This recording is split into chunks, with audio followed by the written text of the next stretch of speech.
Guys, welcome back to my another new blog the বিন্দাস কাপল 2.0। তো কেমন আছো তোমরা? আশা করি তোমরা সকলে খুব ভালো আছো আর তোমাদের দোয়ার ভালোবাসা আলহামদুলিল্লাহ আমরা খুব ভালো আছি। আর আজকে একটু বেশি ভালো আছি, তার রিজনটা তোমরা একটু পরেই জানতে পারবে যে আজকে আমি কেন বেশি খুশি। কারণ এর আগের দিন তোমরা দেখেছিলে যে আমরা ফার্নিচার নিতে গেছিলাম আর সেগুলোর আজকে দুপুরবেলায় ডেলিভারি আছে, তো সেই জন্য ভীষণভাবে হ্যাপি।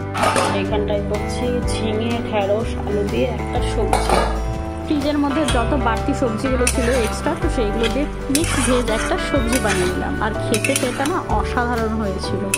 হয়ে যাক, তারপরে বসাবো, তারপর রান্না করবো একটু আলু বরবটি ভাজা, ওই বরবটিটাও রান্না করে নিব, শুকিয়ে আসছে। আর করবো একটু চিকেন আছে, একটুখানি আছে, মানে এর আগের দিন এসেছিলো, এর আগের দিন রান্না করেছিল। আর দানে যেহেতু একটু বেশি করে চিকেন বলো মাছ বলো বেশি করেই নিয়ে আসে, চিকেন মাটন যত কিছু আছে একটু বেশি করে নিয়ে আসে, যেগুলোতে আমাদের দুদিন আমাদের আরামসে হয়ে যায়, তো ওগুলোও রান্না করবো।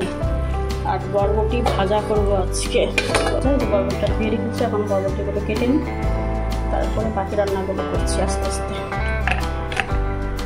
তো এই দেখো ফাইনালি আমার হয়ে গেছে, তরকারিটা কত কম হয়ে গেছে, ভাজা করে করেছি, এরকম খেতে দারুণ লাগে।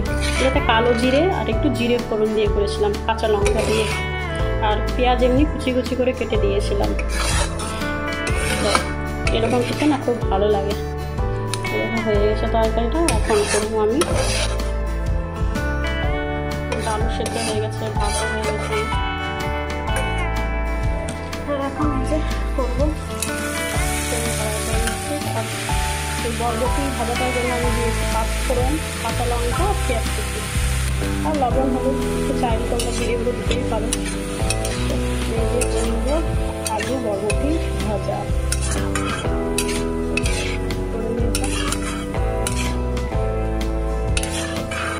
আর যারা আমার ভিডিওটা এই পর্যন্ত দেখে নিয়েছো অবশ্যই আমার ভিডিওটাকে একটা লাইক করে দিও আর কমেন্টস করতে কিন্তু ভুলবে না তোমাদের কেমন লাগছে আমার ভিডিও। আর আমার ভিডিও এমনিতে আমি প্রচুর লেট করে দিই, মানে 2 দিন গ্যাপ বা কোনোদিন মাঝে তো এরকম হয়ে যায় যে আমি 3 দিন গ্যাপও হয়ে যায়, 3 দিন 4 দিন 5 দিন। তো সেই জন্য একটু তোমাদেরকে রিকোয়েস্ট করছি বারবার করে যে একটু ফুল ভিডিও দেখবে তোমরা আর বেশি করে সাপোর্ট করবে আর অবশ্যই একটা করে লাইক করে দিও। তো চলো ওই দিকটায় ভাজাটা তো হতে থাকুক, ততক্ষণে আমি ডালটাও মানে ফোড়নে দিয়েছিলাম, ডালটা তো সেদ্ধ করা হয়ে গেছিলো আগেই, তো ডালটাকে ফোড়নে দিয়ে দিলাম। আর এখন করব চিকেন বসাবো, চিকেন রান্না করব। তো এই দিকটা ভাতও হয়ে গেছে আমার। আর এই দেখো অলরেডি আমি চিকেন বসিয়ে দিয়েছি, আর বসিয়ে দেখতে পাচ্ছ যে আমার চিকেনটা কষানোও হয়ে গেছে। আর তোমাদেরকে প্রথম থেকে দেখাতে পারিনি এই কারণে যে আমাদের অলরেডি ফার্নিচার চলে এসছে, যে 1-2 ফার্নিচার নিয়েছি সেগুলো উপরে তুলছে দানের সাহায্যে, মানে ভ্যানওয়ালা দাদাটা আছে সেই দুজন মিলেই তুলছে। তো চিকেনটাকে পেঁয়াজ দিয়ে ভাজা করা হয়ে গেছে, এখন আদা রসুনের পেস্ট দিয়ে দেবো, দিয়ে পরে কষিয়ে জল দেবো। তো চলো আগে তোমাদেরকে দেখাই কি করছে ওরা।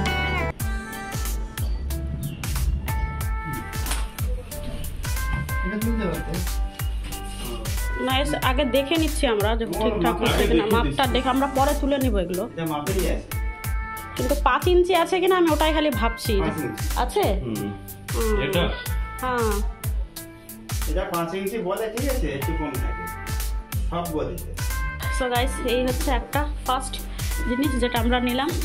আমাদের তো গদি আছেই, তোমরা তো জানোই, তো ওটা একটু সফট হয়ে গেছে, বেশি জানোই বানানো গদি বেশি দিন মানে ওইভাবে মানে ফুলে থাকে না, তো এটাও একটা নিলাম। আর আমাদের তো একটা বানানো গদি আছে, এটা আমাদের নেওয়ার ইচ্ছা ছিল তখনই, কিন্তু তখন নেওয়া যায়নি, তো ভাবলাম যে চলো এটাও একটা নিই। এটা নীলকমলের নিয়েছি 6.7 ইঞ্চেসের দিয়ে, আর এটার উপরে আমাদের বানানো গদিটা দিয়ে দিব, তাহলে বেশ কমফোর্টেবল হবে। আর আরও 2টো জিনিস নিয়েছি, দাঁড়াও সেগুলোও নিয়ে আসছে একটু করে। আর এই যে আরেকটা নিয়েছি আলনা, এটার খুবই দরকার ছিল এই রুমের মধ্যে।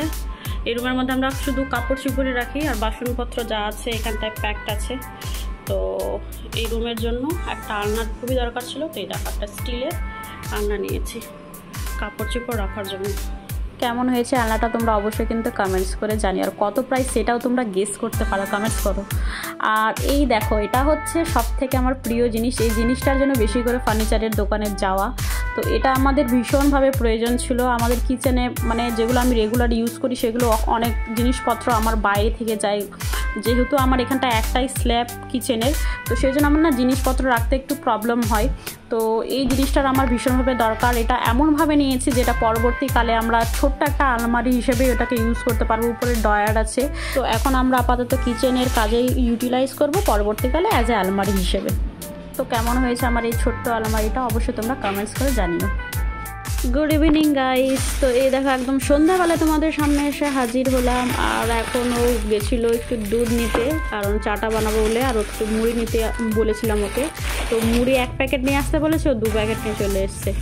তো যাই হোক, তো আমার এত বড় কন্টেনার নেই মুড়ি রাখার জন্য, একটা প্যাকেট মানে এইটুকুই আছে, মানে এটাতে একটা প্যাকেটই ধরে, 2টো প্যাকেট ধরে না, মানে একটা প্যাকেট ধরে একটুখানি জায়গা থাকে, তো সেই জন্য আরেকটাকে খোলা হয় না। তোকে একটাই নিয়ে আসতে বলি, সবসময় 2টো নিয়ে চলে আসে।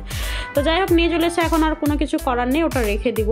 আর এখন তো আমার কাছে নতুন আলমারিও চলে এসছে, তো এখন আমার যত হাবি জাবি এক্সট্রা জিনিস থাকবে সব কিছুই আমি ওই আলমারির মধ্যে রাখতে পারবো। তো আর ওটাকে একটু ভালো করে সাজিয়ে গুজিয়ে রাখবো, আর সেটা তোমাদের সাথে পরে শেয়ার করব যে আমি পরবর্তীকালে। আর ওটার দেখি স্পেসটা কোথায় রাখা যায়, কারণ আমার তো ড্রয়িং রুমটা অনেকটাই ছোট, কিচেন আর ড্রয়িং রুমটা, তো দেখা যাক কি করা যায়। তো সেগুলো তোমাদের সাথে পরে শেয়ার করবো। তো যাই হোক, মোদ্দা কথা অনেক দিন পরে আজকে ইচ্ছে হয়েছে আমাদের দুজনাদের, আজকে আমরা একটু মুড়ি খাবো। তো সেই জন্য চপও নিয়ে এসছে, অনেকগুলো চপ নিয়ে এসছে, ভেজিটেবলও চপ নিয়ে এসছে, আলুর চপ নিয়ে এসছে। তো আলুর চপ দিয়ে এটাকে মেখে নেবো, ভেজিটেবল চপটা এরকমই খাবো। আর একটু চা করব, অনেক দিন পরে আজকে মুড়ি মাখা খাচ্ছি। আর দানেশের ভালো লাগে মুড়ি মাখা, আমাকে বলে মাঝে মধ্যে মুড়ি মাখা করতে, তো এভাবে মাঝে মধ্যে করি। তো আজকে তোমাদের সাথে শেয়ার করছি। তো মুড়ি মাখাটার মধ্যে যদি ধনে পাতা আর গাজর কুচি দেওয়া হয় তো আরও বেশি টেস্টি লাগে। তো আমাদের কাছে নেই, তো আমাদের কাছে যা আছে সেগুলো দিয়েই করবো, কারণ এমনিতে তো চপ আছে, চপগুলো দিয়ে ভালো করে মেখে নেব। তো এইভাবে মাঝে মধ্যে মুড়ি মাখা খেতে আমার ভীষণ ভালো লাগে, আমারও ভালো লাগে, দানেশেরও ভালো লাগে। তোমাদের কেমন লাগে তোমরাও সেটা জানি। তো যাই হোক, আজকে তো আমি তো ভীষণ খুশি। আর তোমাদেরকে কি বলবো, এইভাবে ছোট্ট ছোট্ট একটু একটু করে আমাদের এই ছোট্ট সংসারটাকে একটু একটু জিনিস দিয়ে আমরা ভরিয়ে তুলছি। আর তোমরা আমাদের জন্য দোয়া করো যাতে আমরা এইভাবে আস্তে আস্তে আমাদের ঘরটাকে একটু গোছাতে পারি, কারণ তোমরা সবাই তো জানো একটা সংসারের মধ্যে কত জিনিসের প্রয়োজন। তো সেখানটা একটু ছোট্টখাট্টো জিনিস নিয়ে এইভাবে যদি আমরা আগে থেকে মানে প্রিপেয়ার না থাকি, তাহলে আমরা যখন আমাদের নিজের বাড়িতে যাব তখন একসাথে এতগুলো জিনিস করা যাবে না। কারণ এমনিতে আমাদের বাড়ি ফ্ল্যাট নিব, তখন আমাদের লোন চলবে, আর এমনিতে আমাদের আর্নিং পার্সেন্ট যেহেতু একজনই, মানে দানিশই শুধু আর্নিং পার্সেন্ট, তো সেই জন্য আমাদের আগে থেকে একটু একটু করে এইভাবে জিনিস কিনে রাখতে হবে। তো যাই হোক, আর বেশি কথা বলবো না, অনেক বেশি বলে ফেললাম। তো এদিকে মুড়ি মাখাও হয়ে গেছে, আর দিকটায় চাও বসে দিয়ে চাও হয়ে গেছে। আর আজকের ব্লগটা তাহলে এখানটা আমাকে এন্ড করতে হবে, কারণ বেশি বড় ব্লগ হলে তোমরা তো কেউ দেখবে না। তো সেই জন্য তোমাদের সুবিধার জন্য আমি ছোটোখাটো ব্লগ বানালাম। আর কেমন লাগলো আজকের ব্লগটা অবশ্যই কমেন্টস করে জানিও। আর আমার এই ফার্নিচারগুলোর মধ্যে তোমাদের কোনটা জিনিস সব থেকে বেশি ভালো সেটাও জানিও। তো চলো আজকের মতো bye, tata, take care all.